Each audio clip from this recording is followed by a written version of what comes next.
Hello, good afternoon everyone. Welcome once again on teachers academy platform. एक बार सबका फिर से स्वागत है। Myself doctor Mahesh Singh. और चलिए आज की क्लास हम लोग स्टार्ट करते हैं। जो आपकी नेमिंग रिएक्शंस के लेक्चर 3 होगा। पिछले 2 लेक्चर्स में हम लोगों ने कुछ नेमिंग रिएक्शन पढ़ी हुई हैं और वो दोनों लेक्चर आपके अवेलेबल हैं यूट्यूब चैनल पर, टीचर्स एकेडमी चैनल पर, है ना। दोनों लेक्चर आप जाके देख सकते हैं। और जो भी स्टूडेंट बीपीएससी टीआरई 4.0 के लिए केमिस्ट्री का एडमिशन लेना चाहता है या यूपी टीजीटी पीजीटी एग्जाम के लिए केमिस्ट्री में एडमिशन लेना चाहता है, तो वो अपने बैच को देखिए। यूपी टीजीटी पीजीटी के लिए जो बैच हमारे पास बना है वो ब्रह्मास्त्र विजेता बैच है हमारा।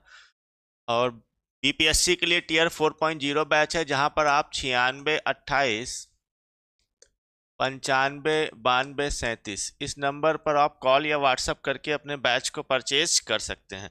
ठीक है, तो हमारा नेमिंग रिएक्शन और शाम को ऐप पर क्लास चलती है आपकी 6 से 9 के बीच में, जहाँ पे हम लोग ने रिएक्शन मैकेनिज्म और नेमिंग रिएक्शन एक साथ हम लोग पढ़ रहे हैं, एक साथ कंटिन्यू कर रहे हैं। ठीक है, चलिए ये रहा हमारे पास ब्रह्मास्त्र विजेता बैच, जो आपका साइंस के लिए UP TGT science and UP PGT chemistry दोनों के लिए चलाया जा रहा है। और अगर आप इस बैच को लेना चाहते हैं तो 96 28 95 92 37 पर कॉल या व्हाट्सअप करके बैच परचेज कर सकते हैं।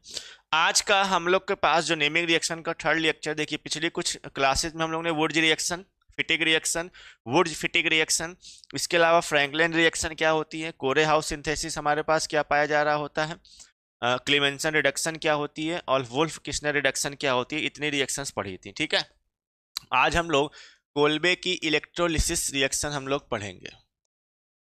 तो आइए हेडिंग डालते हैं और शुरू करते हैं आज का हमारा कोल्बेस इलेक्ट्रोलिसिस। अब देखिए, कोल्बे इलेक्ट्रोलिसिस काफ़ी इंपॉर्टेंट रिएक्शंस है, अक्सर क्वेश्चन आते हैं, है ना। और इस रिएक्शन की खासियत ये होती है कि इस रिएक्शन के थ्रू हम लोग सर एल्कीन का और एल्काइन का तीनों का फॉर्मेशन कर सकते हैं, चाहे हमारे पास एल्केन हो एल्कीन। ब्रजेश जी, हाँ रेगुलर चलती है ब्रजेश जी क्लास, हमारी रेगुलर क्लास चलती है 12 बजे से। किसी दिन प्रैक्टिस करते हैं, किसी दिन कोई थ्योरी लेके आते हैं, और शाम को बैच में जो क्लास चलती है वो ऐप पर शाम को रेगुलर चलती है 6 से 9 के बीच में। ठीक है, चलिए तो हम क्या बोल रहे थे कि कोल्बे इलेक्ट्रोलिसिस सबसे इंपॉर्टेंट पॉइंट। कोल्बे इलेक्ट्रोलिसिस से पहले जितनी रिएक्शन हमने पढ़ी पिछले 2 लेक्चर्स में, वहां पर सिर्फ हम लोगों ने एल्केन का फॉर्मेशन देखा था कि एल्केन को कैसे बनाते हैं। बट कोल्बे इलेक्ट्रोलिसिस इसलिए फेमस रिएक्शन है या इसलिए इंपॉर्टेंट हो जाती है क्योंकि इस मेथड के थ्रू हम लोग एल्केन, एल्कीन और एल्काइन तीनों का फॉर्मेशन कर सकते हैं। एल्केन का भी, एल्कीन का भी और एल्काइन, तीनों ही फॉर्मेशन हम लोग करके दिखाएंगे। किस तरीके का सबस्ट्रेट यूज करेंगे और कैसे इलेक्ट्रोलिसिस कराएंगे और क्या प्रोडक्ट बनेगा। दूसरी चीज, इलेक्ट्रोलिसिस टर्म आने का मतलब यह होता है कि इलेक्ट्रिक करंट पास करके किसी एक्वस सॉल्यूशन में किसी इलेक्ट्रोलाइट को तोड़ना। एनोड पर अलग रिएक्शंस हो रही होंगी, कैथोड पर अलग हो रही होंगी। एनोड पर हमारे पास एनायन आता है जो इलेक्ट्रॉन का लॉस करता है यानी ऑक्सीडेशन करता है। कैथोड पर हमारे पास कैटायन आता है जो इलेक्ट्रॉन का गेन करता है यानी कि रिडक्शन कर रहा होता है। तो एनोड पर बनने वाले प्रोडक्ट अलग हो रहे होते हैं और कैथोड पर बनने वाले प्रोडक्ट अलग हो रहे होते हैं यहाँ पर। ठीक है, ये मैकेनिज्म कहलाती है हमारे पास इलेक्ट्रोलिसिस की। हम पूरी मैकेनिज्म चेक करेंगे, कंप्लीट करेंगे। उससे पहले पॉइंट लिखते हैं कि कैसे रिएक्शन कराई जा रही होती है। गुड आफ्टरनून भाई सभी लोगों को। Aqueous solution of sodium salt, ध्यान से देखिएगा हम क्या पॉइंट लिख रहे हैं यहाँ पर। पहले कुछ रिएक्शंस लिखेंगे, उसके बाद फिर मैकेनिज्म के हिस्से की तरफ आएंगे। Aqueous solution of sodium salt of mono carboxylic acid. अभी फिलहाल हम लोग सिर्फ एल्केन बनाने के लिए पढ़ रहे हैं, फिर एल्कीन और एल्काइन में भी हम लोग लिखेंगे कि किस तरीके का सॉल्ट का यूज करते हैं। ठीक है, तो हमने लिखा aqueous solution of sodium salt of mono carboxylic acid on electrolysis gives alkane. On electrolysis gives alkane. हमें क्या मिल जाता है सर? इससे एल्केन मिल जाता है। इसमें जो ध्यान देने वाली बात है, हमेशा याद रखना, इसमें आपको जो क्वेश्चन एग्जाम में आएगा वो ये शब्द आपको बहुत कंफ्यूज करेगा क्योंकि आगे पढ़ने वाले हैं कि मोनो कार्बोक्सिलिक एसिड के इलेक्ट्रोलिसिस के थ्रू एल्केन मिलती है, सैचुरेटेड डाई कार्बोक्सिलिक एसिड के इलेक्ट्रोलिसिस के थ्रू हमको एल्कीन मिलती है, और अनसैचुरेटेड डाई कार्बोक्सिलिक एसिड के थ्रू हमको एल्काइन मिलती है। रिएक्शंस हम लोग लिखेंगे यहीं पर, कंप्लीट होगी वो वाली। पहले हम लोग एल्केन के बनाने का मेथड लिख रहे हैं यहाँ पर, ठीक है। तो चलिए सबसे पहले एग्जाम्पल लिया सिंपल टाइप का हमने, कि 2RCOONA, ये ले लिया सर हमने। अब देख सकते हो ये हमने जो लिया हुआ है ये क्या है सर, एक्वा सॉल्यूशन, यहाँ डिनोट कर दे रहे हैं। ये हमने एक्वा सॉल्यूशन ले लिया, किसका, sodium salt of acid. Acid क्या होता है, monocarboxylic acid, COOH। Acidic condition है, H प्लस हटाया, सोडियम जोड़ दिया, तो क्या बन गया हमारे पास, सोडियम सॉल्ट यहाँ पर बन चुका है, ठीक है।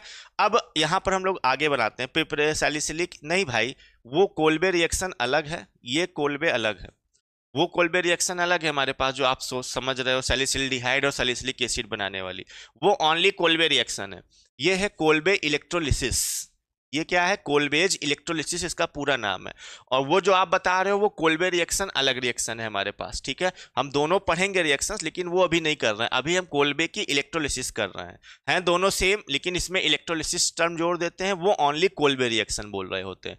दोनों को एक ही साइंटिस्ट ने दिया हुआ था। तो 2RCOONA ये हमने यहाँ पर लिया है ना। अब 2RCOONA को सर हमने क्या करा दिया, यहाँ पर इलेक्ट्रोलिसिस करा दिया। यहां हमने क्या कराया, इलेक्ट्रोलिसिस।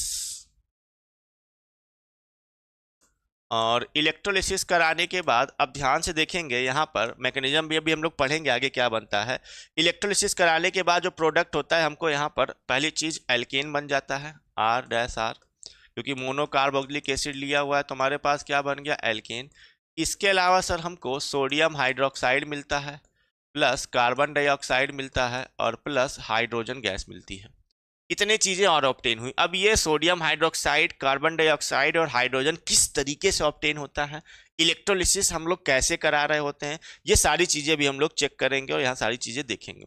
उससे पहले एक एग्जाम्पल हम लोग यहाँ पर R की जगह अगर जो R लिखा हुआ है सर, अच्छा फिर से याद रखना, चाहे वो 2 मोल लिखे चाहे ना लिखे, ऑर्गेनिक में हमेशा सबस्ट्रेट अगर कुछ नहीं बोला जाएगा तो एक से ज्यादा इक्विवेलेंट या एक से ज्यादा मोल मालिक्यूल हम लोग मान के चल रहे होते हैं, ठीक है। जैसे मान लो हमने ले लिया सर यहाँ पर CH3COONA, तो जितने कार्बन का हमारे पास एक्वस सॉल्यूशन है sodium salt of acid monocarboxylic acid का, जितने कार्बन का ये देखो है ना, CO2 यहाँ से रिमूव करेंगे, एक एक चीज करेंगे, अभी पूरी मैकेनिज्म का हिस्सा आएगा।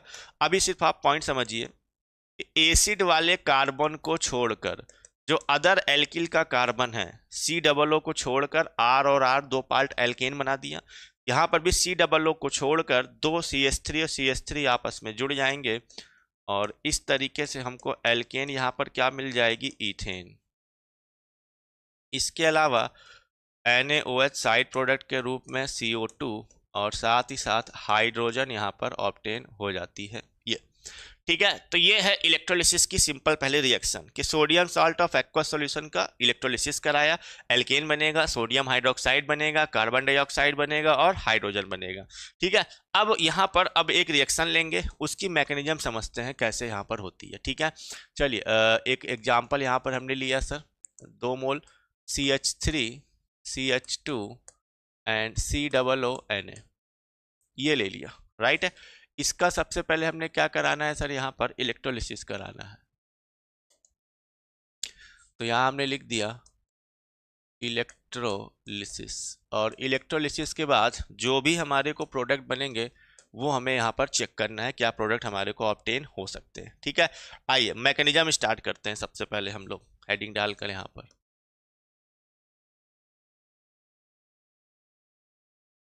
इस रिएक्शंस की मैकेनिज्म जो हमारे पास होती है, सबसे पहले तो इलेक्ट्रोलिसिस अगर कराएंगे तो इलेक्ट्रोलिसिस कराने पर हम सबको पता है कैटायन और एनायन का फॉर्मेशन हमारे को हो जाता है, ठीक है। तो ये लिया सर हमने सबसे पहला पार्ट CH3 CH2 COONA ये लिया हुआ है, और यहाँ से हमने क्या करा दिया सर, इसका इलेक्ट्रोलिसिस करा दिया।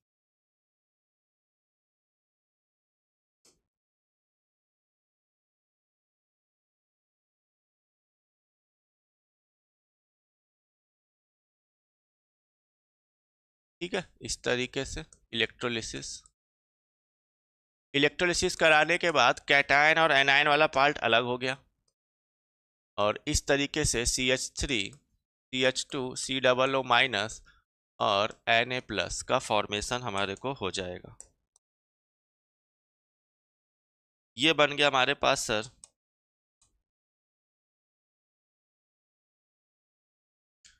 CH3COO-,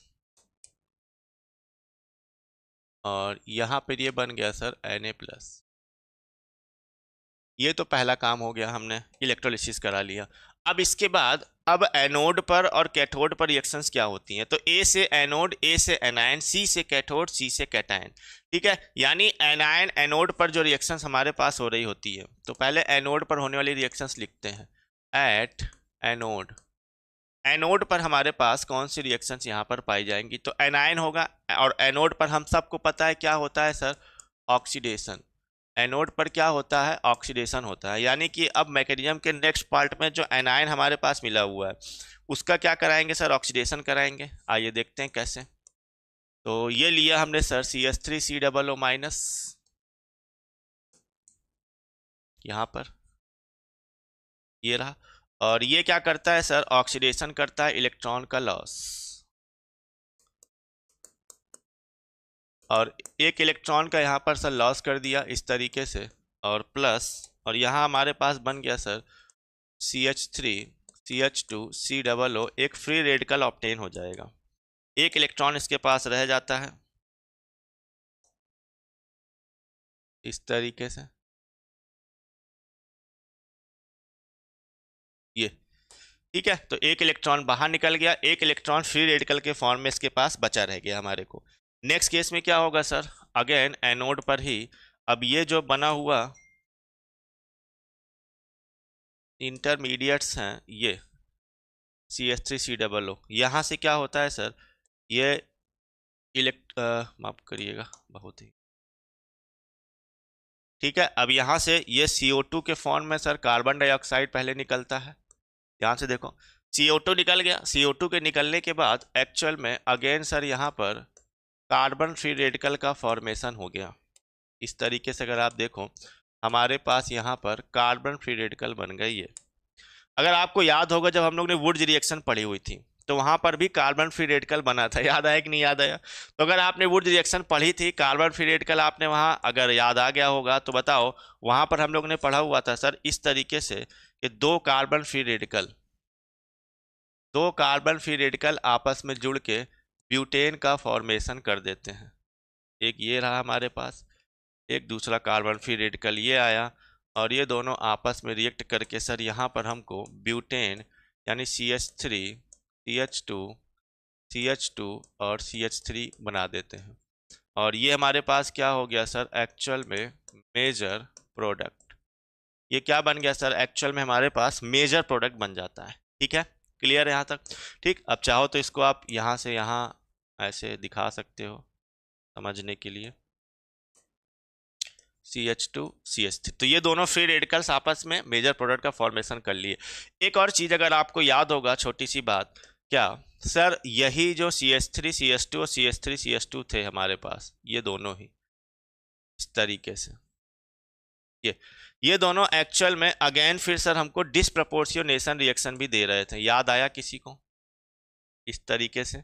और यहाँ हम डिनोट करते हैं, यहाँ पर प्रोडक्ट हम लोगों ने किसको याद आया सर, अगर वुड्स रिएक्शन आपने हमने पहली लेक्चर जो मैं कराया था वो पढ़ी थी और वो याद है तो डिसप्रपोर्शनेशन रिएक्शन भी होती है। यानी कि डिसप्रपोर्शनेशन के बाद सर ये CH3 CH3 इथेन भी बनाएगा और CH2 double bond CH2 ethene भी बनाएगा, लेकिन ये क्या कहलाएंगे सर, माइनर प्रोडक्ट कहलाते हैं। ये डिसप्रपोर्शनेशन प्रोडक्ट होते हैं और ये क्या कहलाते हैं सर, हमारे पास माइनर प्रोडक्ट कहलाते हैं। इसके अलावा सर एक और इंटरेस्टिंग सा यहाँ पार्ट है जिसको आपको भूलना नहीं है ना। वो इंटरेस्टिंग पार्ट क्या है कि सर इसमें अगर आप देखो तो एक हमारे पास CH3 CH2 COO वाला फ्री रेडिकल वाला पार्ट भी है, यहीं से कॉपी करें। ये वाला फ्री रेडिकल भी आपके पास एनोड पर सॉल्यूशन में मौजूद है, ये रहा इस तरीके से, है ना। यहाँ इंटरेस्टिंग चीज देखो, साथ ही साथ ये वाला फ्री रेडिकल भी आपके पास मौजूद है, कार्बन फ्री रेडिकल जिसको आप बोल रहे हो ये। तो ये दोनों भी हो सकता है आपस में सर जुड़ जाएं, और जुड़ने के बाद इस तरीके से एक ester CH3 CH2 COO CH2 CH3 एक एक इलेक्ट्रॉन का बॉन्डिंग करके हमको क्या बना दें सर, एक एस्टर का फॉर्मेशन कर दें। तो ये सारी कंप्लीट रिएक्शंस हमारी पूरी की पूरी कहाँ पर हो रही हैं? अभी एनोड की रिएक्शंस हम लोगों ने की। ठीक है, तो एनोड पर सबसे पहले क्या हुआ सर? ऑक्सीडेशन हुआ, बना हुआ free radical carbon dioxide remove हुआ। अब हमारे पास कार्बन डाइऑक्साइड के जाने के बाद कार्बन फ्री रेडिकल बना। अब ये बना हुआ हमारे पास sir, this is carbon free radical. अब यही कार्बन फ्री रेडिकल आपस में जुड़ के मेजर प्रोडक्ट का फॉर्मेशन कर देता है। ठीक है, और यही कार्बन फ्री रेडिकल जुड़ के माइनर प्रोडक्ट भी बना सकता है डिसप्रपोर्शनेशन रिएक्शंस के थ्रू। यही हमारे पास CH3 CH2 C double free radical और CH3 CH2 फ्री रेडिकल आपस में जुड़ के एक और माइनर प्रोडक्ट एस्टर का फॉर्मेशन भी कर सकते हैं। यानी यहाँ पर 3 डिफरेंट डिफरेंट टाइप के हमारे को माइनर प्रोडक्ट ऑब्टेन हो रहे हैं। क्लियर है एवरीवन? बताओ यहाँ तक पॉइंट अगर क्लियर हो गया हो हमारा सभी लोगों को। ठीक, अब देखो इसी पे हम अगला पन्ना ना बर्बाद करके यहीं पर आपको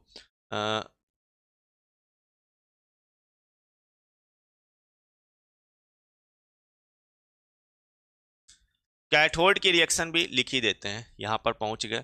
चलो अब यहाँ पर सर हम लोग लिखते हैं एट कैथोड। तो एनोड पर रिएक्शन हो गई हमारे पास। कैथोड पर क्या है? सिंपल है सर, देखो कैथोड पर C से कैटायन होता है, तो कैटायन वाला पार्ट आएगा। ये रहा हमारे पास इलेक्ट्रोलिसिस, इसका हमने इलेक्ट्रोलिसिस कराया था, हमको मिल गया यहाँ पर सर एनायन, और क्या मिला? कैटायन। एनायन चला गया एनोड पर। कैथोड पर अब हमारे पास कौन आएगा सर? अगर हम लोग देखें तो कैथोड पर अब हमारे पास कैटायन आएगा, यानी सोडियम आयन जो हमारे पास बना हुआ था। तो इस तरीके से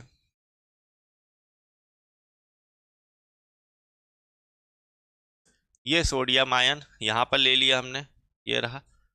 ठीक है, और यही सोडियम आयन, अब बताओ इलेक्ट्रॉन क्या करेगा सर? ये हमारे को गेन करेगा। ये सोडियम आयन इलेक्ट्रॉन यहाँ पर जो ये इलेक्ट्रॉन लॉस हुआ था ये वाला, यही इलेक्ट्रॉन क्या करेगा सर? ये गेन कर लेगा। इलेक्ट्रॉन गेन करना प्रोसेस क्या कहलाता है सर? रिडक्शन। तो कैथोड पर बेसिकली हमारे पास क्या हो गया सर? अब दिस टाइम रिडक्शन हो गया है।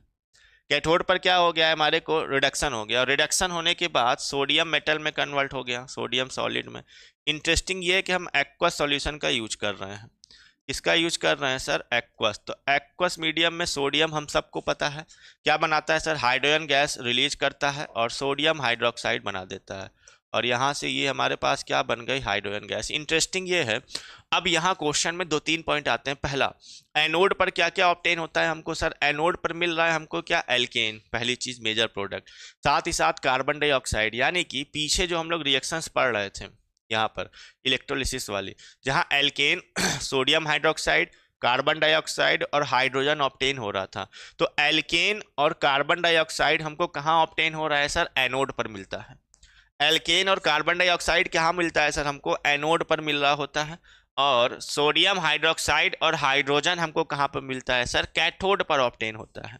वो हमको कहाँ ऑब्टेन हो रहा होता है? कैथोड पर ऑब्टेन हो रहा होता है। कैथोड पर ऑब्टेन हो रहा होता है। क्लियर है यहाँ तक पॉइंट? तो इसी पॉइंट को नोट डाउन कर देते हैं हम लोग। ठीक है, चलो बताओ, अगर जैसे जैसे इलेक्ट्रोलिसिस, हमारी बात सुनो, मजा आएगा, ये क्वेश्चन पूछा गया पीजीटी का।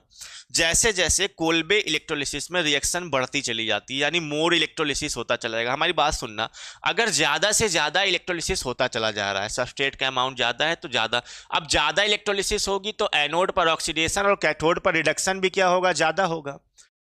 और अगर कैथोड पर रिडक्शन भी ज्यादा होगा, ज्यादा इलेक्ट्रोलिसिस होगी, ज्यादा रिडक्शन होगा, तो बनने वाला सोडियम हाइड्रोक्साइड सॉल्यूशन के अंदर वो भी क्या होगा? ज्यादा बनेगा। और सोडियम हाइड्रोक्साइड जितना ज्यादा बनेगा, बेसिक होता है सोडियम हाइड्रोक्साइड, पीएच 7 से ज्यादा होता है। तो जैसे जैसे रिएक्शन आगे की तरफ प्रोसीड करती जाएगी, सॉल्यूशन का पीएच भी क्या होगा? धीरे धीरे 7 से ऊपर बढ़ता चला जाएगा। पीएच 7 से ऊपर मतलब बेसिक पीएच क्या होगा? सॉल्यूशन का बढ़ता चला जाता है। यानी कंसंट्रेशन ऑफ सबस्ट्रेट अगर आप बढ़ाओगे, इलेक्ट्रोलिसिस का जो टेंडेंसी है वो बढ़ती चली जाएगी, तो सॉल्यूशन का बेसिक करेक्टर भी बढ़ता चला जाएगा। पीएच 7 से कई गुना ज्यादा आगे बढ़ता चला जाएगा, इंक्रीज करता चला जाएगा। बताओ ये बात क्लियर हुई, समझ में आई कि नहीं हमारी? किसी को लिखते हैं कि concentration of NaOH increases with time.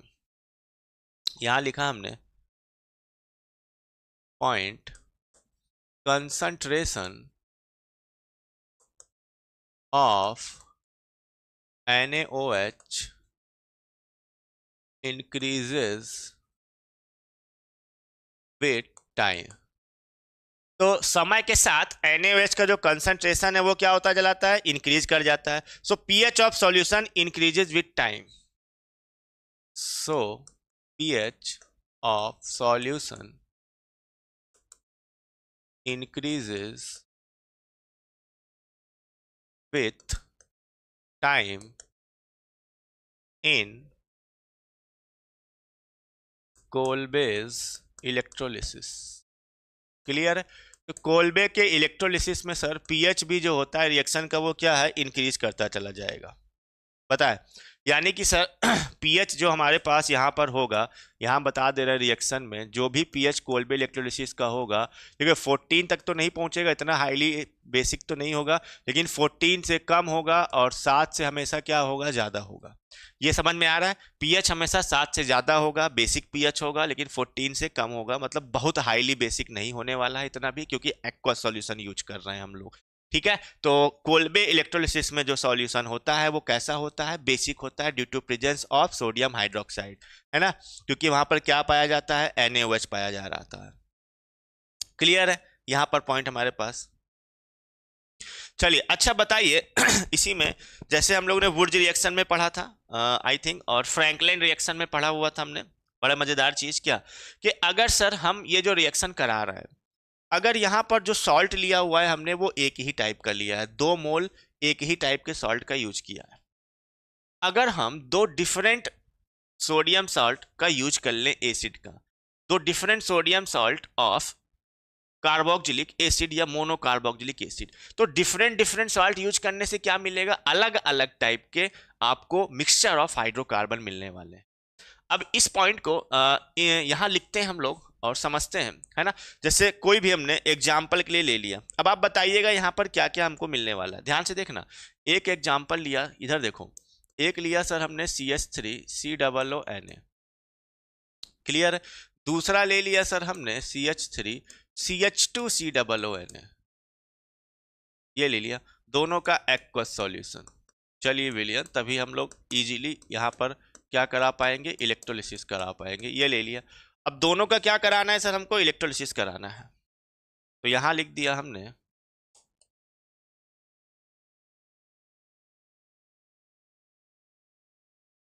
Electrolysis. हमें बताओ क्या क्या प्रोडक्ट आपको यहाँ पर ऑब्टेन हो सकते हैं। ये जब एग्जाम में क्वेश्चन आएगा तो वहां 4 ऑप्शन देके ये बोलेगा बताइए कौन सा प्रोडक्ट नहीं बनेगा। हम ये भी बता दे रहे हैं एग्जाम में यहाँ से क्वेश्चन निकलेगा क्या, एग्जाम में यहाँ से क्वेश्चन पूछेगा इसमें कि ये 2 दे देगा डिफरेंट डिफरेंट, भाई ये देखोगे 2 कार्बन का सोडियम सॉल्ट या 3 कार्बन का सोडियम सॉल्ट। एग्जाम में बोलेगा 4 ऑप्शन देके कि इसमें से कौन सा ऐसा प्रोडक्ट है जो बनता ही नहीं है कोलबे इलेक्ट्रोलिसिस में, ये है। चलिए बताइए, पहले तो यहाँ पर आंसर निकालते हैं हम लोग इस रिएक्शंस के अंदर। बताओ अगर केवल CH3COONA 2 कार्बन की सॉल्ट के सिर्फ अगर इलेक्ट्रोलिसिस होता है तो यहाँ पर कौन सी हमको एल्केन मिल जाएगी सर, 2 कार्बन की एल्केन। ये कैसी है सर, सिमेट्रिकल। क्लियर है कि नहीं क्लियर है यहाँ पर पॉइंट। प्लस अगर ओनली CH3CH2COONA का इलेक्ट्रोलिसिस होता है तो यहाँ पर सर 4 कार्बन की एल्केन मिल जाएगी, CH3CH2CH2CH3, ये मिल गई। ये भी क्या हो गया सर, सिमेट्रिकल, 4 कार्बन की भी क्या है, सिमेट्रिकल है। प्लस मान लीजिए कुछ ऐसा हुआ हमारे पास कि भाई एक फ्री रेडिकल बना हमारे पास CH3 फ्री रेडिकल और दूसरा बना CH3CH2 फ्री रेडिकल, यानी कि इन दोनों के मिलने से भी CH3CH2CH3 यानी कि सर हमको एक अनसिमेट्रिकल एल्केन भी बन सकता है। अब आप देखो वुर्ज रिएक्शन, अब आपको दिमाग में रिमाइंड होगा कि यहाँ पर भी सर सिमेट्रिकल अनसिमेट्रिकल का मिक्सचर ऑफ हाइड्रोकार्बन ऑब्टेन हो रहा है ना। क्या बन रहा है हमारे पास, mixture of hydrocarbon unsymmetrical alkane हमारे पास बनता चला जा रहा है। इसके अलावा बताओ क्या क्या प्रोडक्ट बन सकते हैं। प्लस क्या, CO2 बनेगा, बिल्कुल बनेगा, NaOH बनेगा, बिल्कुल बनेगा, हाइड्रोजन बनेगा सर, बिल्कुल बनेगा, और एस्टर बिल्कुल बनेगा, एस्टर भी हमने बनाया था। और क्या बनेगा सर, और बन सकता है, यहां हम लिख दे रहे हैं डायरेक्ट, प्रोडक्ट ऑफ डिसप्रपोर्शियोनेशन रिएक्शन। डिसप्रपोर्शियोनेशन दोनों तरफ से हो जाएगी जितने फ्री रेडिकल होंगे, और प्रोडक्ट ऑफ डिसप्रपोर्शियोनेशन रिएक्शन भी हमको ऑब्टेन हो जाएगा। तो इतने ढेर सारे प्रोडक्ट मिलेंगे जहां हमको ये पहचानना होता है कि कौन सा प्रोडक्ट ऑब्टेन नहीं होता। हम पहले बता दे रहे हैं एग्जाम में क्वेश्चन कैसे आते हैं। बाकी प्रैक्टिस तो हम लोग कराते रहते हैं, नेक्स्ट क्लास में प्रैक्टिस करने वाले हैं। ठीक है, कल साइंस में आपकी फिजिक्स केमिस्ट्री बायो तीनों की मैराथन चलेगी, बीपीएससी यूपी टीईटी पीटी, जिसको भी बीपीएससी की बेसिकली चलेगी, जिसको भी ज्वाइन करना है 12 बजे कल आ जाएगा अपना ज्वाइन करने के लिए। ठीक है, अब पॉइंट लिखते हैं sir. If sodium salt of two different acids are used, if sodium salt of two different acids are used, अगर हम लोग सर दो डिफरेंट एसिड सॉल्ट्स का यूज कर रहे होते हैं, ठीक है, कृष्णा गुरु जी है, यूज कर रहे होते हैं in Kolbe's electrolysis, then used in Kolbe's electrolysis, then mixture of, कौन सा मिलेगा sir, mixture of hydrocarbon is formed, different type के mixture of hydrocarbons is form. तो मिक्सचर ऑफ क्या मिल जाता है सर हमको, हाइड्रोकार्बन यहाँ पर ऑब्टेन हो जाता है। ये पॉइंट हमने यहाँ पर लिख दिया स्क्वायर बना के इस तरीके से।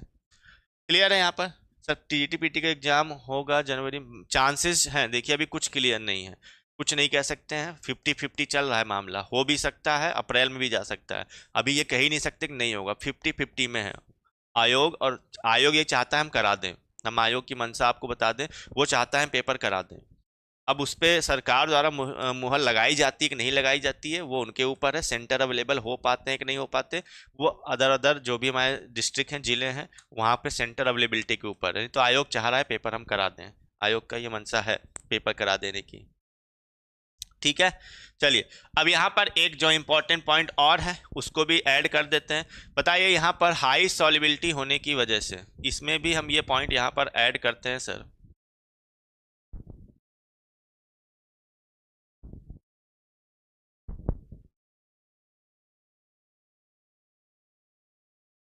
यहीं पर पॉइंट हम लोग ऐड कर देते हैं, है ना, नीचे की तरफ या बगल में ही पॉइंट ऐड कर दे रहे हैं क्या, Kolbe electrolysis is unsuitable for preparation of unsymmetrical alkene.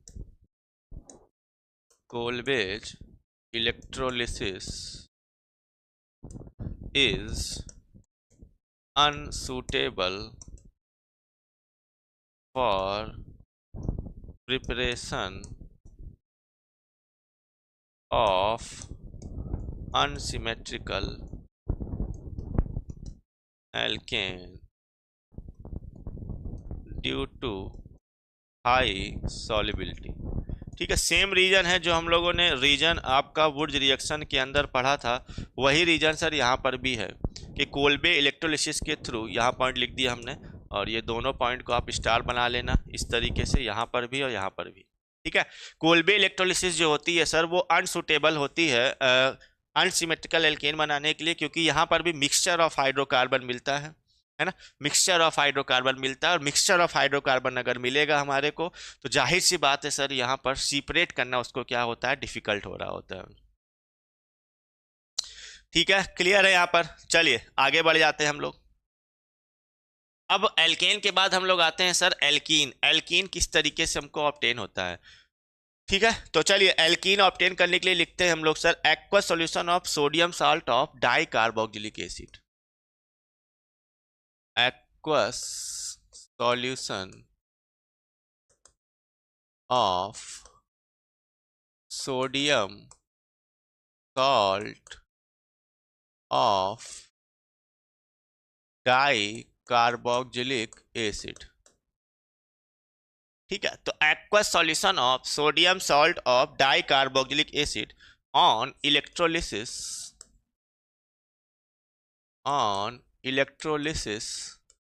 Gives alkene. हमें क्या मिल जाता है? एल्कीन।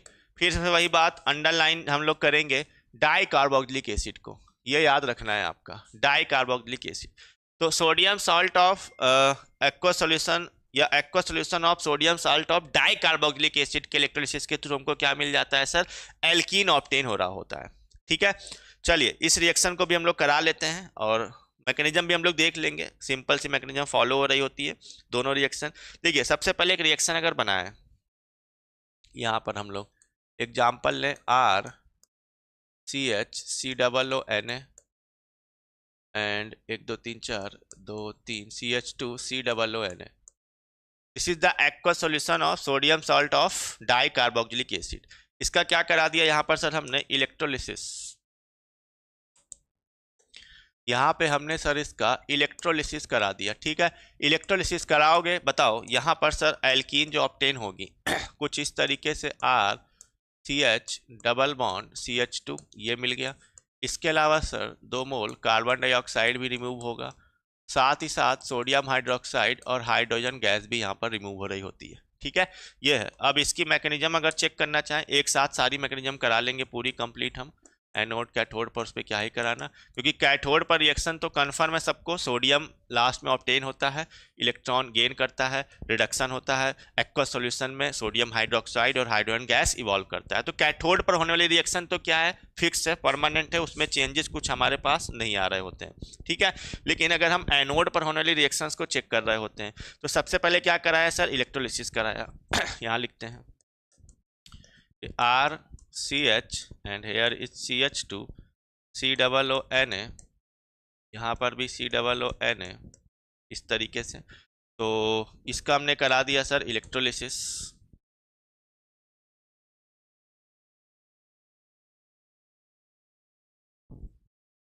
ये इलेक्ट्रोलिसिस कराने के बाद यहाँ बन गया sir R CH CH2 C double O minus, यहाँ भी C double O minus and plus 2Na plus,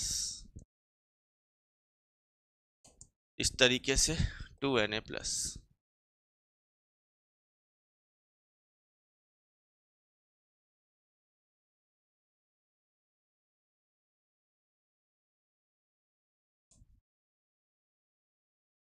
ठीक है, इस तरीके से बन गया।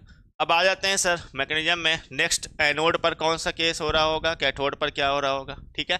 चलो अगले पन्ने पे चल के देखते हैं हम लोग। At anode di carboxylic acid पे भी रिएक्शन देख ले हम लोग। सैचुरेटेड डाई कार्बोक्सिलिक एसिड ज़्यादा बोलोगे तो बेटर होगा। एनोड पर रिएक्शन क्या होगी, कोई बताएगा? Same R CH C double O minus oblique CH2 C double O minus. बताओ क्या होता है सर हमारे पास एनोड पर, ऑक्सीडेशन होता है। ऑक्सीडेशन का मतलब क्या होता है sir, loss of electron. Electron का क्या होगा सर, यहाँ पर लॉस हो जाएगा इस तरीके से। और जैसे ही ये इलेक्ट्रॉन का लॉस करेगा यहाँ पर, यानी कि ऑक्सीडेशन होगा, लॉस ऑफ इलेक्ट्रॉन, तो 2 इलेक्ट्रॉन का यहाँ पर हमारे को सर लॉस हो गया।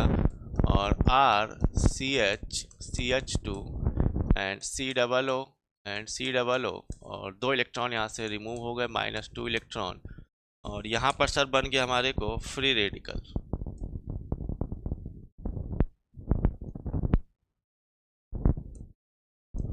इस तरीके से फ्री रेडिकल बन जाता है, ठीक है। फ्री रेडिकल बनने के बाद नेक्स्ट काम क्या होगा यहाँ पर सर, नेक्स्ट प्रोसेस में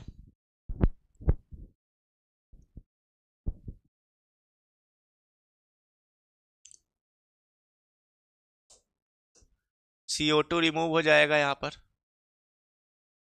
इस तरीके से हम लोग देखें तो ये बन गया carbon free radical RCH and CH2 और +2 CO2 यहाँ से निकल गया।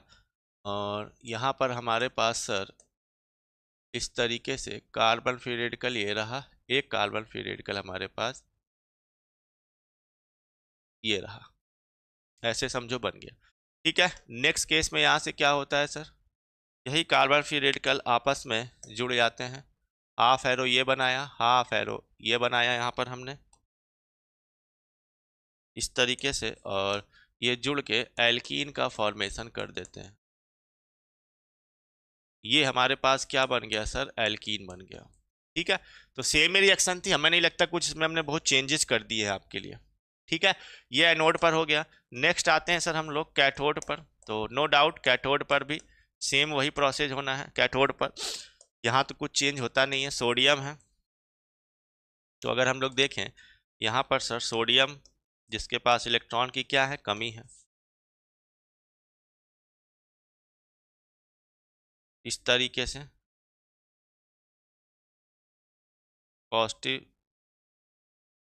ये क्या करता है सर हमारे को यहाँ से गेन ऑफ इलेक्ट्रॉन,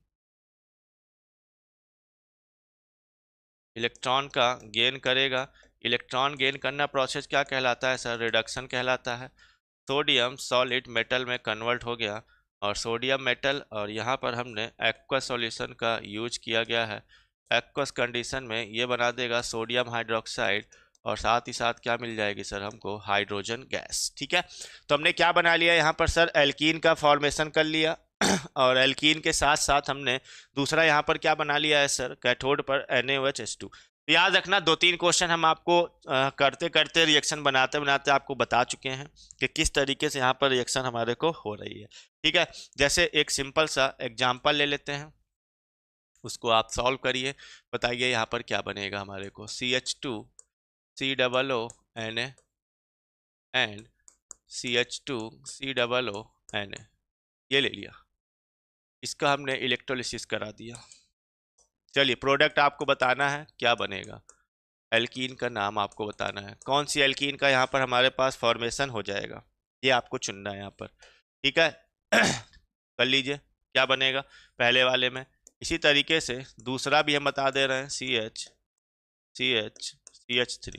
पहले और दूसरे में दोनों में आपको प्रोडक्ट का नाम बताना है, यानी एल्कीन, कौन सी एल्कीन का फॉर्मेशन होगा उस एल्कीन का नाम बताना है आपको। ये चलिए, पहले में और दूसरे में दोनों में नाम बताइए, एल्कीन का नाम क्या आएगा, कौन सी एल्कीन का नाम आएगा ये आपको बताना है, बताओ एवरीवन।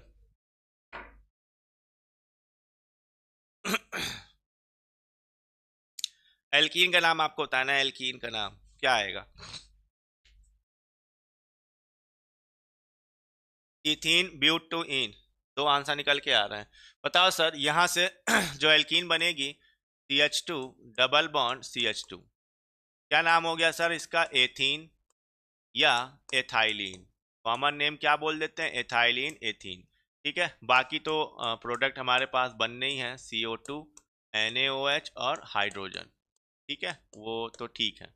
इसके अलावा यहाँ पर बताओ क्या बन जाएगा हमारे पास? एनीवन, यहाँ पे क्या बनेगा sir? CH3 CH double bond CH and CH3, क्या बन गया सर? 2 ब्यूटीन, क्या बन जाएगा सर? 2 ब्यूटीन बन जाएगा। और इसके अलावा बाई प्रोडक्ट CO2 NaOH और प्लस हाइड्रोजन भी बन जाएगा। क्लियर है? तो एक में बन गया एथीन और एक में क्या बन गया सर? 2 ब्यूटीन। धर्मेंद्र जी और अर्चना जी का 2 लोग का आंसर आया। बाकी लोग भाई क्या कर रहे हो? छत देख रहे हो, जमीन देख रहे हो? एग्जाम सर पे चढ़ा हुआ है, आंसर कमेंट में किसी का निकल के आ नहीं रहा। रत्नेश जी, एक आंसर आया एथीन, दूसरे का कौन देगा रिएक्शन? एक एथीन बनेगा, दूसरा क्या बनेगा हमारे पास? 2 ब्यूटीन। ठीक है, इसमें एक बार CSIR नेट में क्वेश्चन पूछा गया था कोल्बे इलेक्ट्रोलिसिस पर।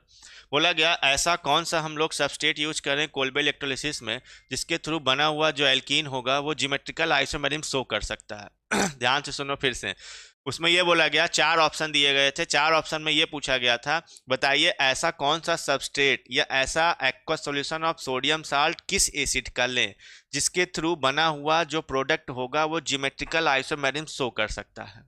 ठीक है, क्या ये ज्योमेट्रिकल आइसोमेरिज्म शो कर सकता है? नहीं। क्या ये ज्योमेट्रिकल आइसोमेरिज्म शो कर सकता है?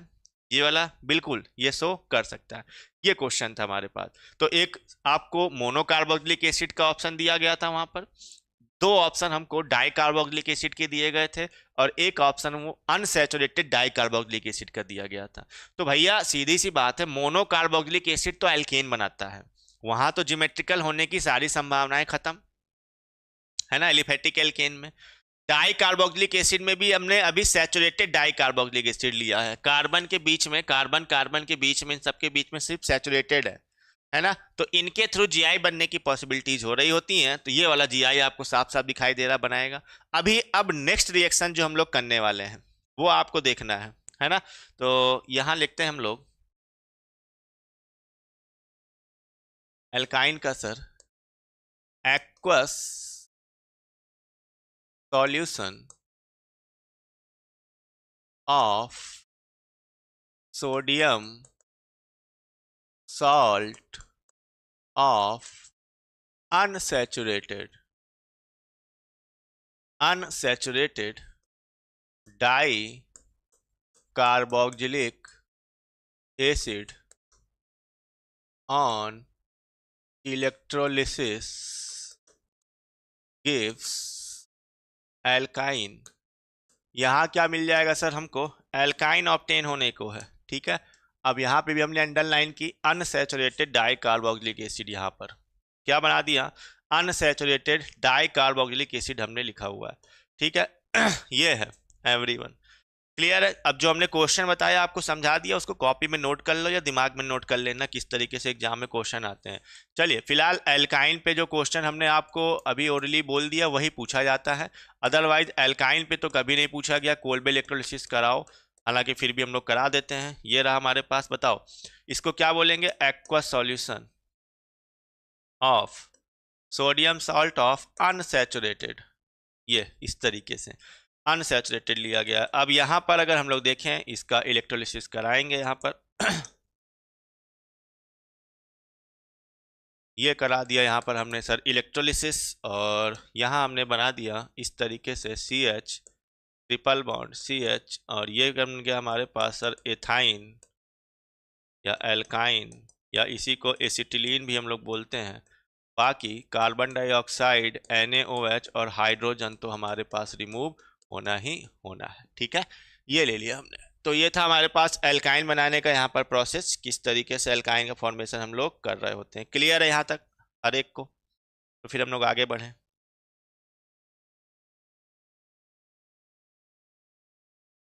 बताइए।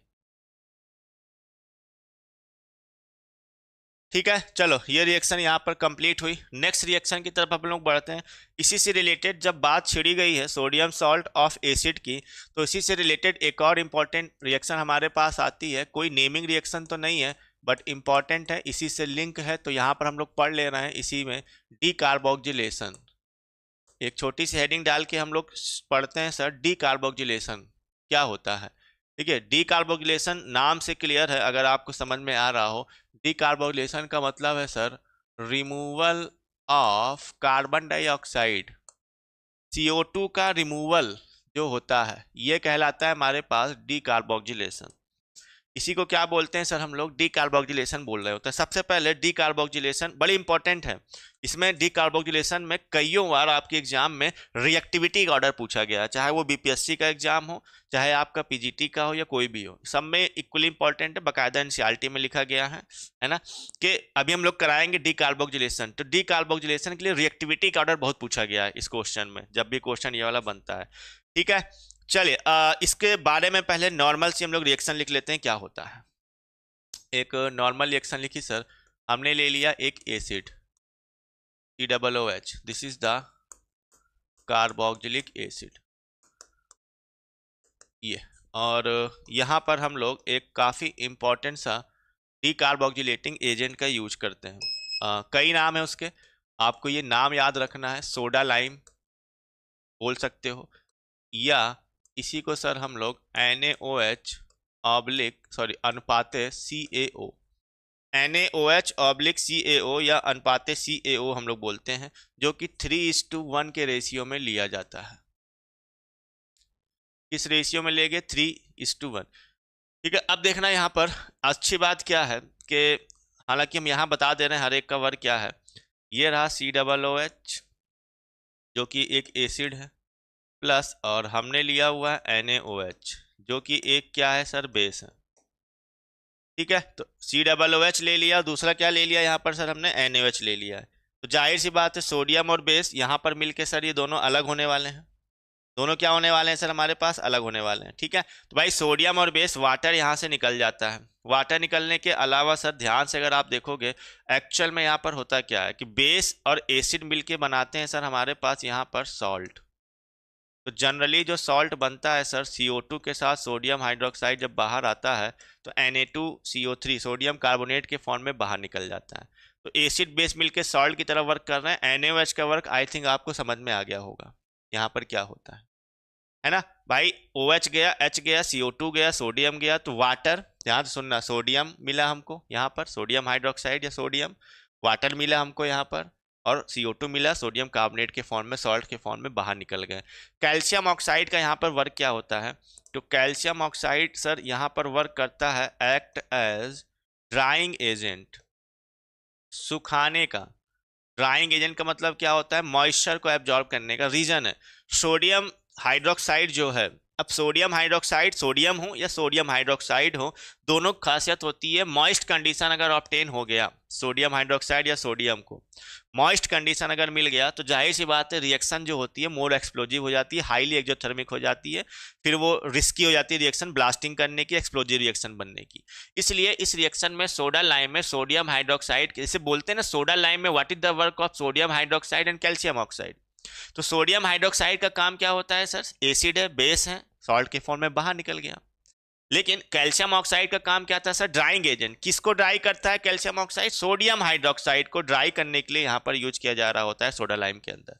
ठीक है, अब सोडियम कार्बोनेट नॉर्मल रिएक्शन हो जाएगी, CO2 H NaOH सब बाहर निकल जाएगा यहां पर हमारे पास। ये पॉइंट क्लियर हो रहा है कि नहीं क्लियर हो रहा है बताओ? जैसे ही सारी चीज बाहर निकल गई, R वाला पार्ट सर H के साथ हमारे जुड़ जाता है और एल्केन का हमको फॉर्मेशन यहां पर करता है, और कार्बन डाइऑक्साइड बाहर। तो इस सॉल्ट को हम लोग इस तरीके से डिनोट करते हैं कि ये CO2 गया, R और H इसके साथ आके जुड़ गया।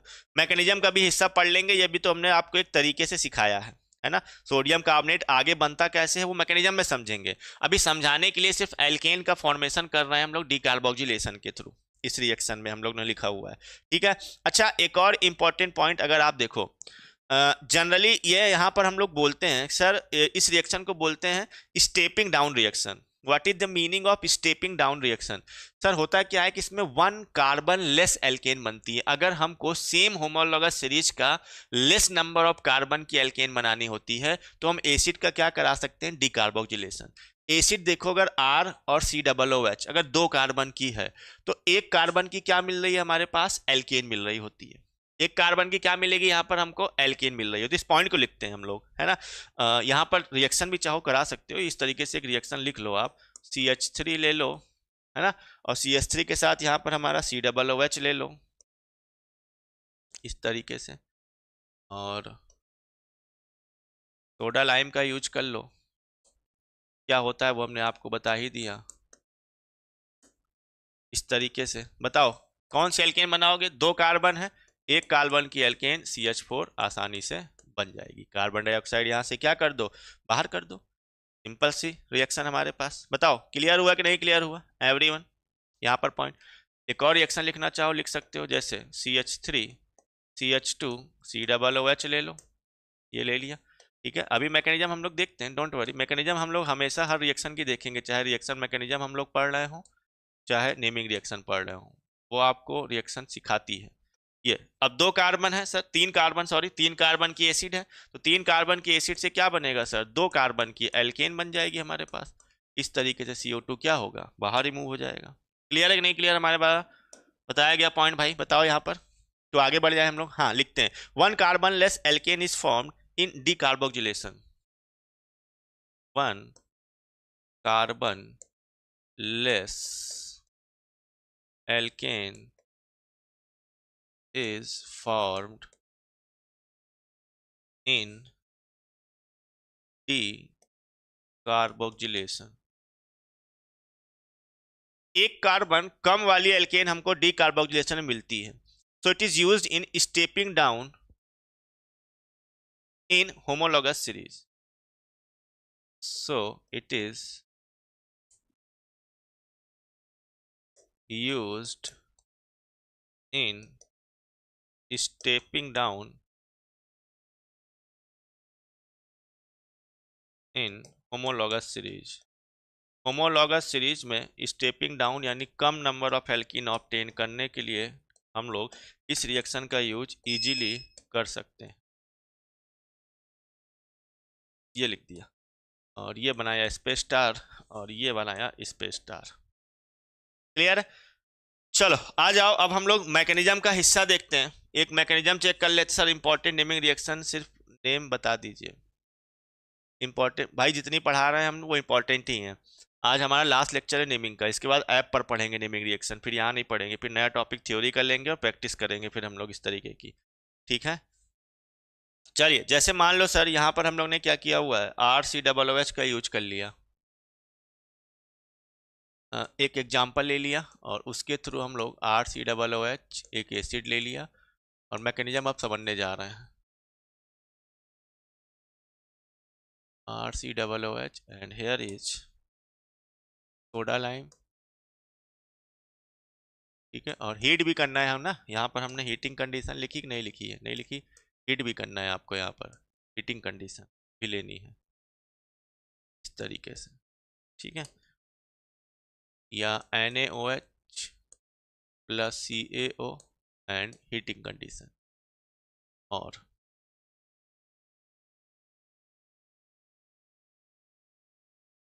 ये ठीक है। आ जाओ चेक करते हैं सर, सबसे पहले मैकेनिज्म यहाँ से स्टार्ट करते हैं अपनी डीकार्बोक्सिलेशन की मैकेनिज्म किस तरीके से हमारे पास होती है। ठीक है, चलो बताओ सबसे पहले इस मैकेनिज्म में हम लोग क्या कर सकते हैं। पहला पार्ट क्या होगा अटैक कराने का, कौन क्या सोचेगा। सबसे पहला पार्ट वही भाई, एसिड और बेस, बहुत सोचा मत करो, तुरंत जो दिखे कर डाला करो। ये रहा एसिड, इस तरीके से हमारे पास एसिड की खासियत है ये हाइड्रोजन है, और ये रहा सर हमारे पास बेस NaOH, है ना, और एसिड बेस रिएक्शन कराओ यहाँ से सिंपल वे में, वाटर को क्या कर दो सर बाहर कर दो इस तरीके से, यहाँ से ये H और OH क्या करो बाहर करो, HOH बाहर होगा, क्या बन गया सोडियम सॉल्ट बन गया RCOONA, इस तरीके से क्या बन गया हमारे पास सोडियम सॉल्ट बन गया, पहला रिएक्शन। इतना क्लियर हुआ। नेक्स्ट काम में सर क्या होगा, बेसिक वाला पार्ट अब हमारे पास फिर से अटैक करेगा, जो यहाँ पर हम लोगों ने OH माइनस लिया हुआ है एक्चुअल में। देखो यहाँ पर हमने क्या लिया हुआ है सर, बेसिक वाला पार्ट OH माइनस, होता क्या है सर, ये वाला पाई इलेक्ट्रॉन यहाँ शिफ्ट होता है, partial negative charge partial positive charge आता है, और ये निगेटिव चार्ज इस कार्बन पर आसानी से अटैक कराएगा।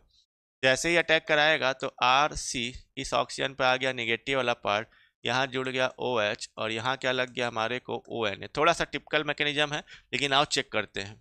यहाँ तक पहुँचे हम लोग, इसके बाद बताओ इसके बाद क्या करेंगे सर, इसके बाद हीट कर रहे होते हैं, है ना, हीट कर रहे होते हैं। अब देखना सिंपल वे में हमारे पास यहाँ पर प्रोडक्ट बनते कैसे हैं हीट करने के बाद, है ना।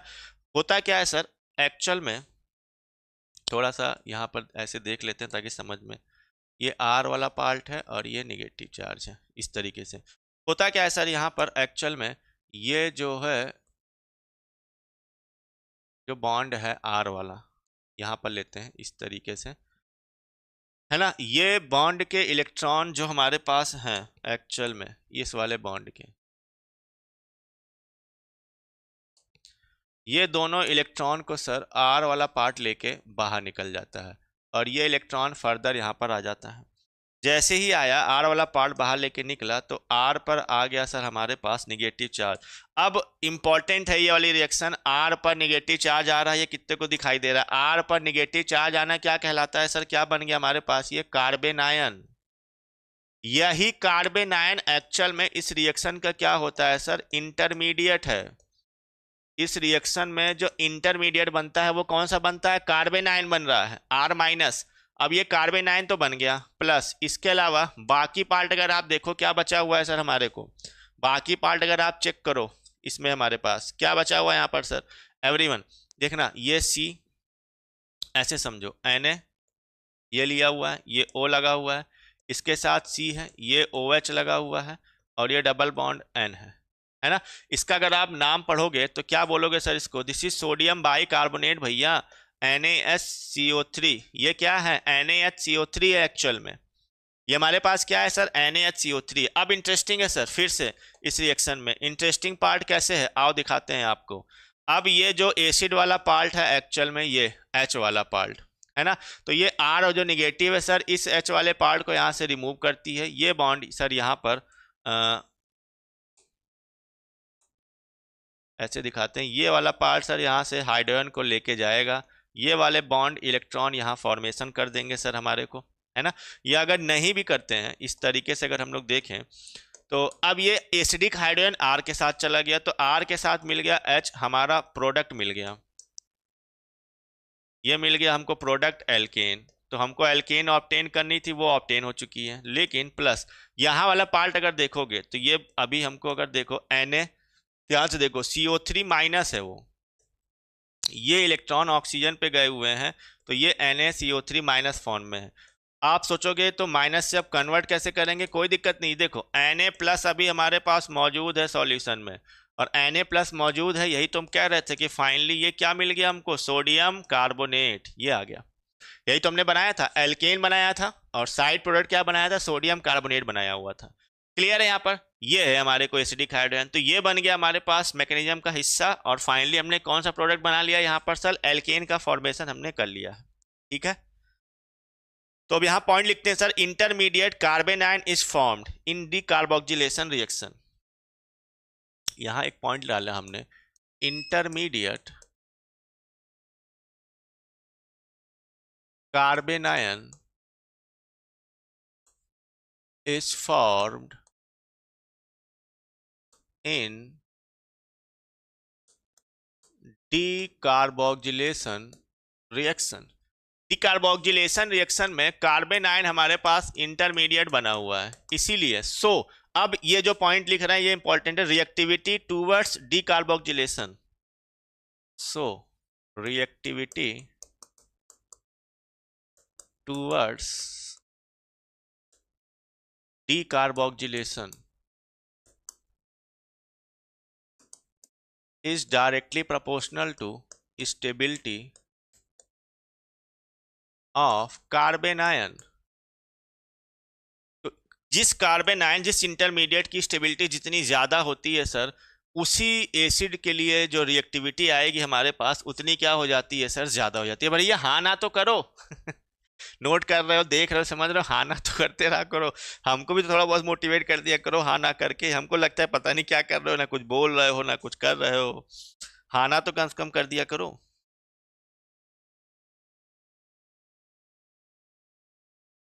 नहीं मन है हाँ ना करने का, है? ठीक है, यहाँ तक पॉइंट हमारा क्लियर हुआ कितने लोग को। अब देखो इस पे क्वेश्चन करते हैं, आइए देखते हैं कितने लोग इसका आंसर दे पाते हैं इस क्वेश्चन का।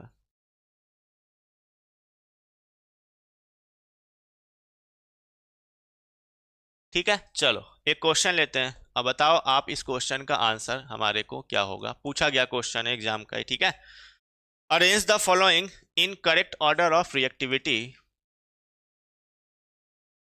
अरेंज द फॉलोइंग इन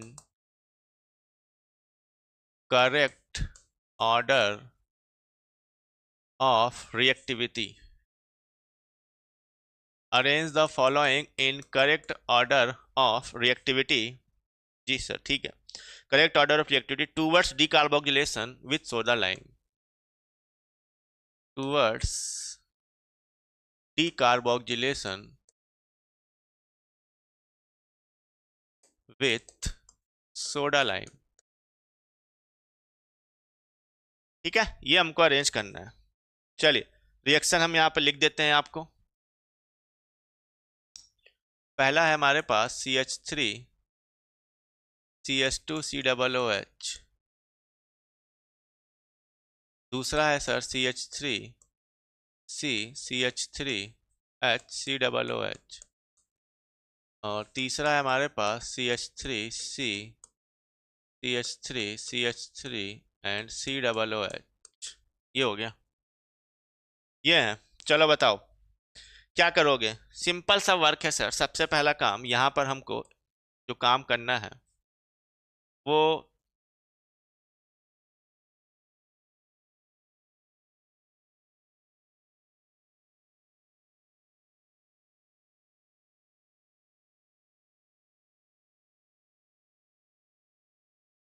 देखिए, सबसे पहला काम जो हमको यहाँ पर करना है सर, कार्बन आयन बनाना है। तो यहाँ पर जो कार्बन आयन बनेगा CH3 CH2 के ऊपर नेगेटिव चार्ज, ये कार्बन आयन का फॉर्मेशन हो जाएगा।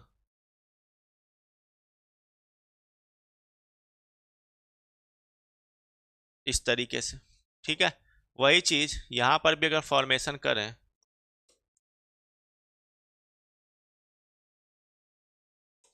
यहाँ जो बनने वाला हमारे पास कार्बन आयन होगा CH3 CH and CH3 and this is negative charge.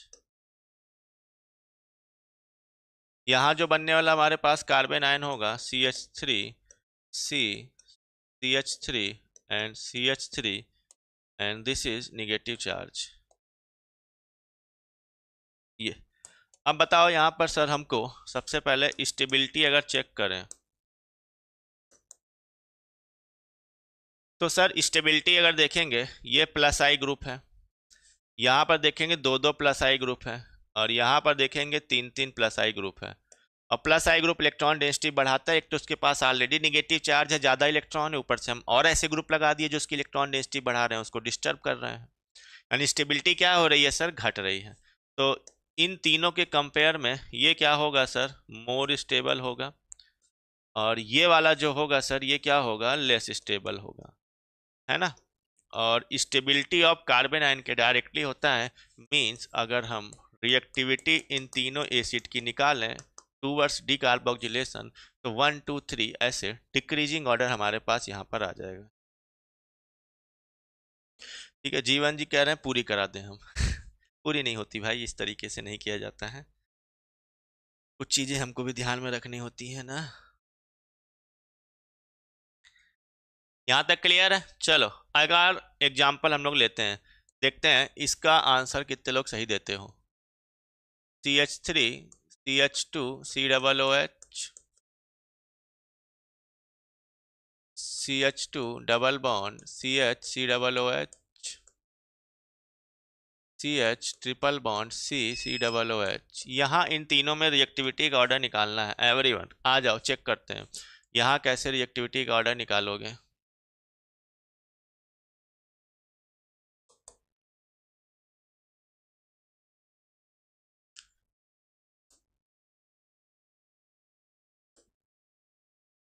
इन तीनों में बताओ, ये रहे, इन तीनों में कैसे निकालोगे, कार्बन आयन जनरेट करोगे तो CH3 CH2 और कार्बन पर आ गया सर हमारे पास निगेटिव चार्ज, तो इस तरीके से ये निगेटिव चार्ज लगा दिया यहाँ पर हमने। यहाँ बनाएंगे सर तो CH2 डबल बॉन्ड CH और यहाँ आ गया ये वाला निगेटिव चार्ज। यहाँ बनाएंगे तो CH triple bond and C और इस कार्बन पर आ गया हमारे पास ये वाला नेगेटिव चार्ज। ये बताओ सर यहाँ हम क्या बोल सकते हैं sir, negative charge is on most unsaturated carbon, double से ज़्यादा अनसैचुरेटेड होता है, और जितना ज़्यादा अनसैचुरेटेड होगा उतना ही क्या होगा, मोर इलेक्ट्रोनेगेटिव कार्बन। इसीलिए ये क्या होगा sir, more stable. Positive charge जितना अनसैचुरेटेड पे आएगा उतना कम स्टेबल होता है, लेकिन निगेटिव चार्ज जितना ज़्यादा अनसैचुरेशन पे आएगा, है ना, क्योंकि मोर इलेक्ट्रोनेगेटिव वाले की खासियत यही होती है कि वो इलेक्ट्रॉन को स्टोर करके रखना चाहता है, इसलिए उसकी डिफिनीशन ये बनी हुई है कि वो मोर इलेक्ट्रोनेगेटिव है। What is the meaning of electronegative या इलेक्ट्रोनेगेटिविटी, कोई भी एटम इलेक्ट्रॉन को स्टोर करने की जो टेंडेंसी होती है दैट इज कॉल्ड इलेक्ट्रोनेगेटिविटी, विद्युत ऋणात्मकता। तो जो जितना ज्यादा इलेक्ट्रोनेगेटिव एटम होगा, मोर अनसैचुरेटेड कार्बन ट्रिपल बॉन्ड, तो उतना ज्यादा इलेक्ट्रोनेगेटिव, तो अपने पास इलेक्ट्रॉन को स्टोर करके रखने की टेंडेंसी ज्यादा है ना। इसलिए स्टेबिलिटी जो होगी फर्स्ट से ज्यादा सेकंड और सेकंड से ज्यादा थर्ड, और यही रीजन है सर यहाँ पर हमारे पास क्या हो जाएगा, रिएक्टिविटी। तो ये एसिड की क्या हो जाएगी, रिएक्टिविटी का ऑर्डर हो जाएगा। ठीक है, यहां तक क्लियर है एवरीवन, बताएं। इतना पॉइंट क्लियर हो तो फिर आगे बढ़े हम लोग। चलिए एक और इंटरेस्टिंग सा यहाँ पर पॉइंट लिखते हैं। अब वो पॉइंट समझिए क्या है हमारे पास।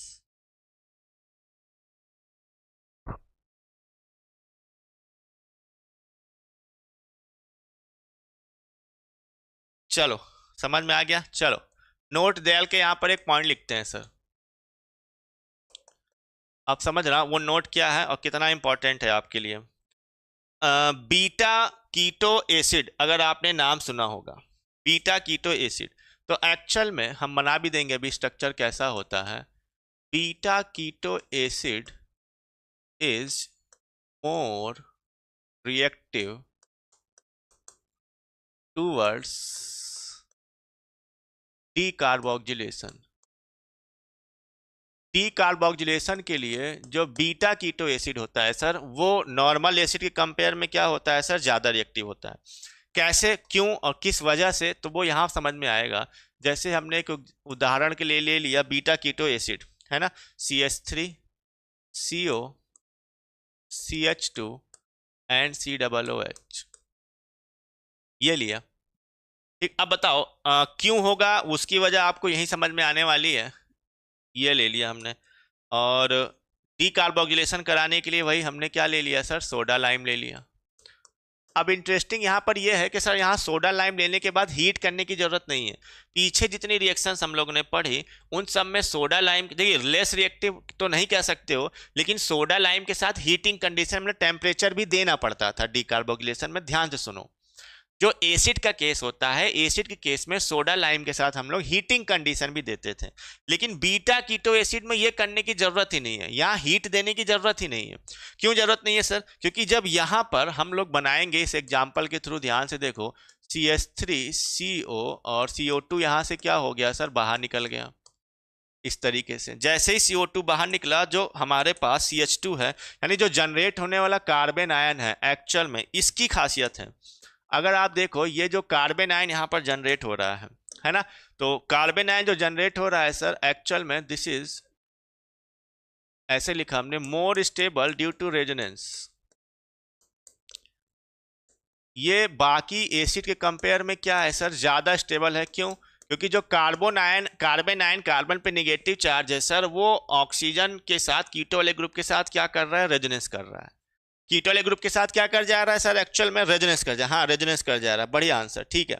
तो अगर रेजोनेंस हमारे पास कर गया इस कंडीशन में, तो रेजोनेंस कर जाने के बाद जाहिर सी बात है सर, अब यहाँ पर अगर हम रिएक्शन इसको कंप्लीट करना चाहें, है ना, और वो तो आप आसानी से कर लोगे, उसमें आपको दिक्कत नहीं होने वाली है, कि यही रिएक्शन अगर हम लिखते CH3 COO और CH2 COOH, और यहाँ पर हमने सोडा लाइम का यूज कर लिया, तो no need to give temperature, because at room temperature पर ही सर ये रिएक्शन हमारे पास कंप्लीट हो जाती है।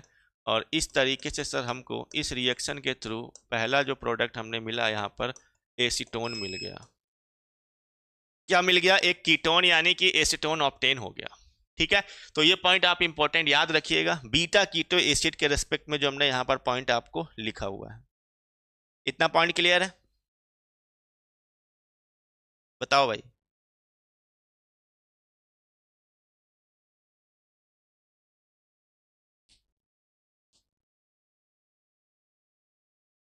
तो आगे बढ़ जाए हम लोग।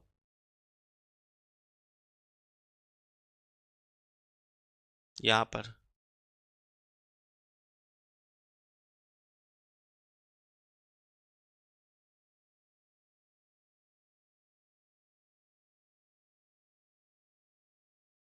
ठीक है, चलो, जैसे देखो, एक बार एक क्वेश्चन ये वाला पूछा गया कि ज्यादा रिएक्टिव होने की वजह से सम टाइम डीकार्बोक्सिलेटिंग एजेंट का भी यूज नहीं करना पड़ता, है ना। एक बार ये क्वेश्चन आपका आया और कुछ नहीं करना था, डायरेक्ट उसने हीटिंग कंडीशन दी थी। क्वेश्चन ये है, तो सर क्या हम लोग सिर्फ हीटिंग कंडीशन देगा तो रिएक्शन को करा सकते थे, तो आंसर था बिल्कुल। देखो कैसे,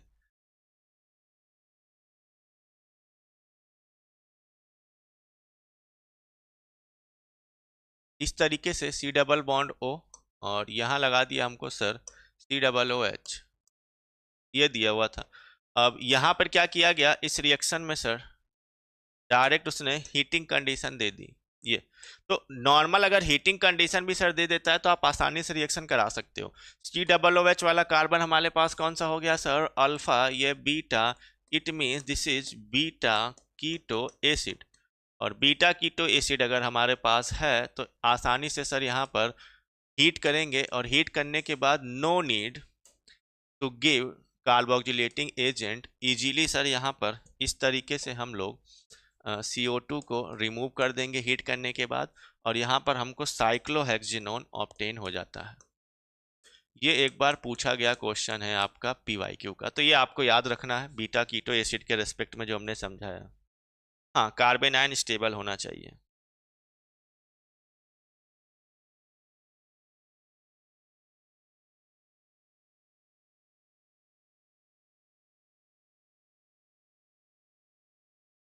क्लियर है यहाँ पे?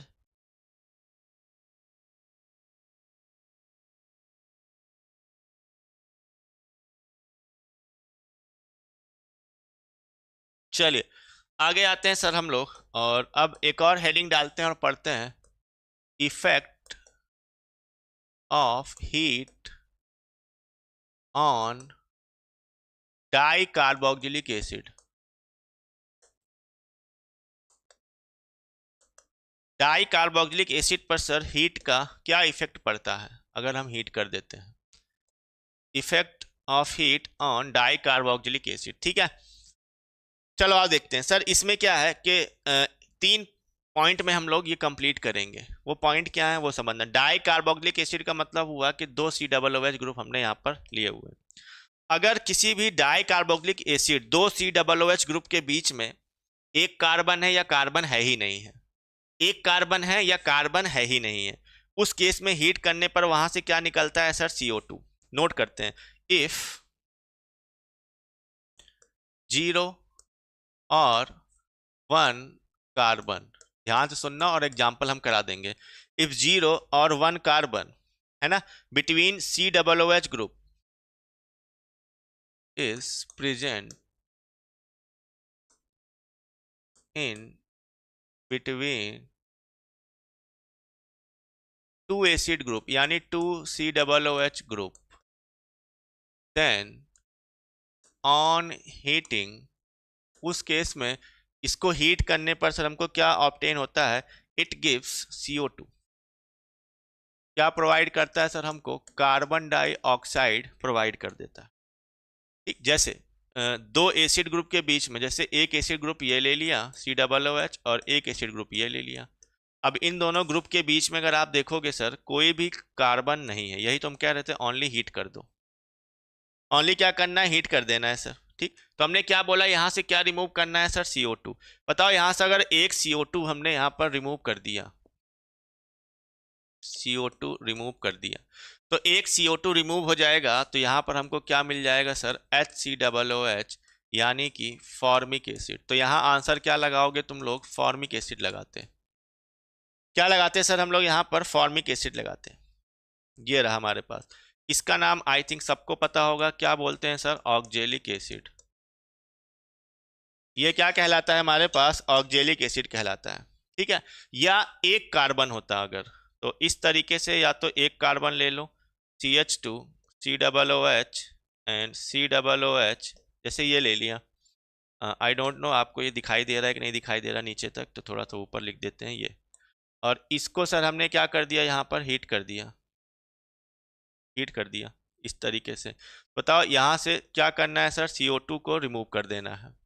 चलो बताओ यहाँ पर क्या बनेगा भाई? कहीं से भी एक CO2 रिमूव कर दो, ये वाला CO2 रिमूव कर दो, ये H इसके साथ जुड़ जाएगा और CH3COOH यानी कि एस्टिक एसिड बन जाएगा।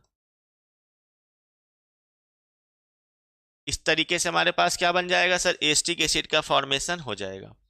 ये है हमारे पास फर्स्ट रिएक्शन। क्लियर है यहां तक?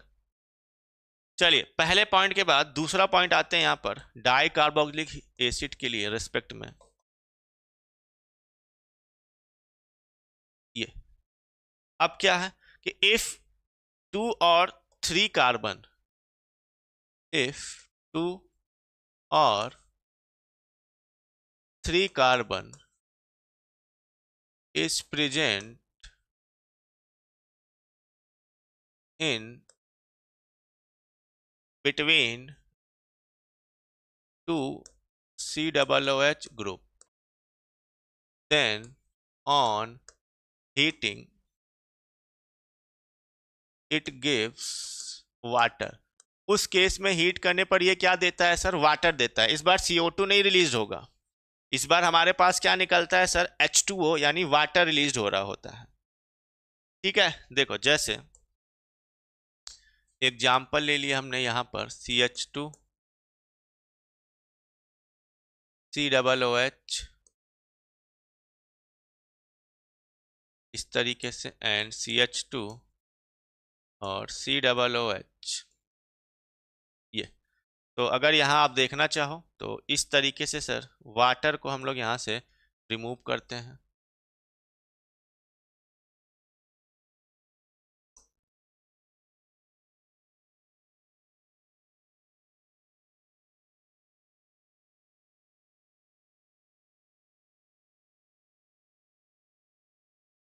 इस तरीके से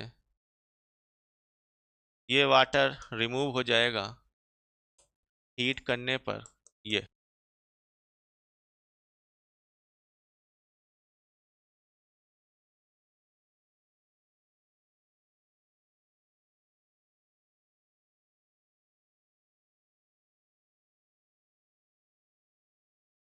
यहाँ पर क्या फॉर्मेशन हो रहा है हमारे को, एक्चुअल में एनहाइड्राइड का फॉर्मेशन हो जा रहा है। क्या बन जा रहा है सर, हमारे को एनहाइड्राइड बन जा रहा है। ठीक है, और इसी तरीके से ये एग्जाम्पल आप कर लीजिएगा, CH2 एंड CH2 और CH2 इस तरीके से, और इधर ले लिया COOH and this is COOH। दो एसिड के ग्रुप के बीच में 3 कार्बन है। सेम केस यहाँ पर भी आएगा सर, हीट करेंगे, एक वाटर मॉलिक्यूल यहाँ से बाहर निकल जाएगा और इस तरीके से CH2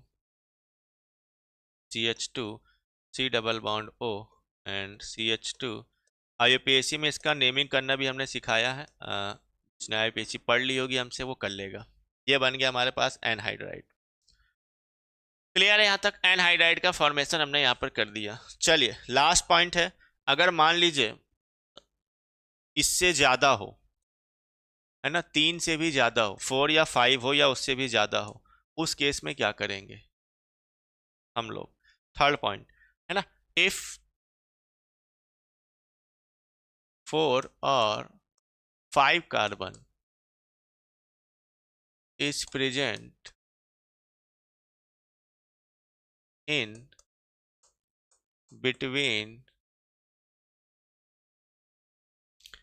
2 COOH group, then on heating it gives both carbon dioxide and water. उस केस में सर ये दोनों ही हीट करने पर रिलीज करता है, कार्बन डाइऑक्साइड भी निकालता है और साथ साथ क्या निकालता है, वाटर भी। क्लियर है एवरीवन?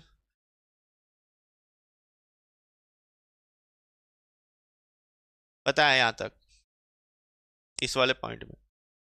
तो CO2 भी निकालेंगे, वाटर भी निकालेंगे। आओ दिखाते हैं आपको। यहाँ पर 4 कार्बन लेना है, 1 ये लिया, 2 ये लिया हमने, 3 ये लिया हमने, 4 एंड COOH इस तरीके से इधर ले लिया, COO ये एंड ये ले लिया H। ठीक है, और यहाँ पर हमने इसको क्या कर दिया सर, हीट कर दिया। तो हीट करने पर अब यहाँ देखो हम दिखाते हैं आपको, ये OH और H वाटर के फॉर्म में यहाँ से निकल जाएंगे, साथ ही साथ ये CO2 भी सर यहाँ पे निकल जाएगा इस तरीके से। तो वाटर भी गया माइनस, माइनस CO2 भी गया हमारे पास, बचे हुए पार्ट को आप ऐड कर दो। तो बचा हुआ पार्ट अब हमारे पास जो बना हुआ है यहाँ पर इस तरीके से, CH2 एंड CH2, 1 2 3 और 4, ये बचा हुआ है sir C double bond O, है ना। तो ये हो गया सर साइक्लोपेंटेनोन। ठीक है, साइक्लिक कीटोन बन गया, साइक्लिक पेंटेनोन का फॉर्मेशन हमारे पास हो गया। बताएं क्लियर है एवरीवन यहाँ तक पॉइंट सबको? ठीक है, तो चलो आज का यहाँ तक हम लोग सीमित रखते हैं।